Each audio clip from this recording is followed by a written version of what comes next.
we're now going to talk about how we can go about implementing our zero trust methodologies against your organizations.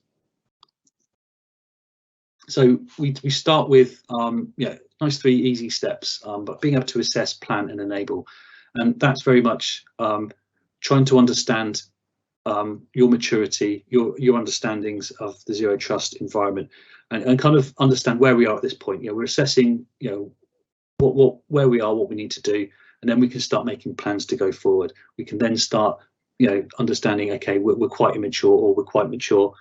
How do we get to that next level? How do we get to my desired state of zero trust engagement?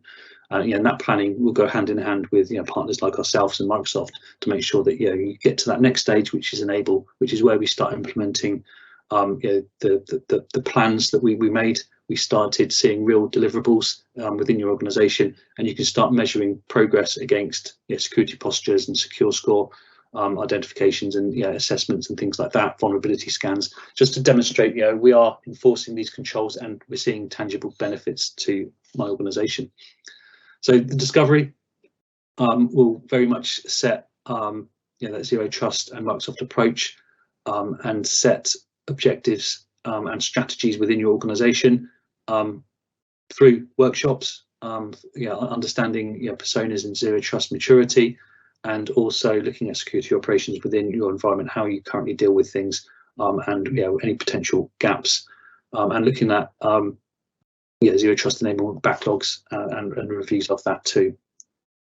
Then the planning phase, once we've got that information, we can then start using that information and being able to define profile workshops for personas, looking at the backlog prioritization of potential vulnerabilities or things that are suboptimal or immature. At that point we can look at that and review like that, and then that will hand in hand with the workshop persona go into the reference architecture and roadmap that we will start implementing across your organization.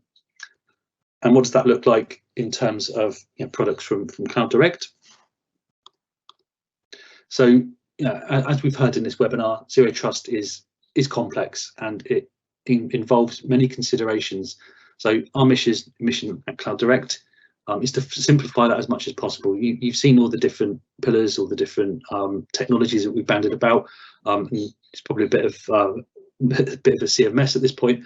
But simplifying this is our job. We want to make sure that you have clear next steps to be able to implement certain components of this zero trust concept within your organization.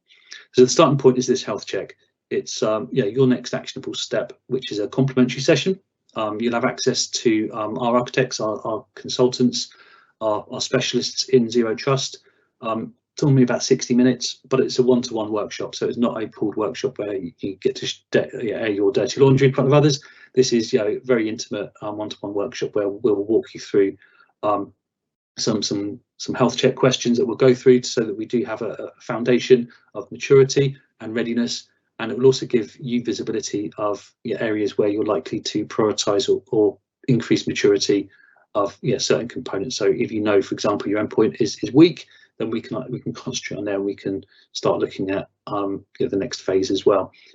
There's also license assessments that are going to show where there's opportunities to rationalise spending across other tooling. So if you're paying for a Nessus vulnerability scan and Qualys is included as part of Azure Defender, or you've got malware, antivirus endpoints on your devices where you can actually move something over to maybe Defender tier or something delivered in a different way that you already have entitlement to.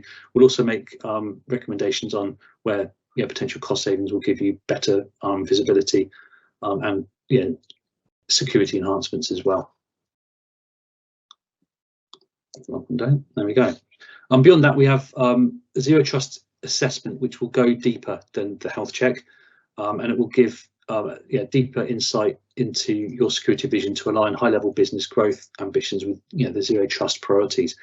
We're going to review each of the 6 pillars of security with a combination of automated scanning and assessing and investigations that are drawn up to recommend the right deployment schedule that balances risk, impact and productivity.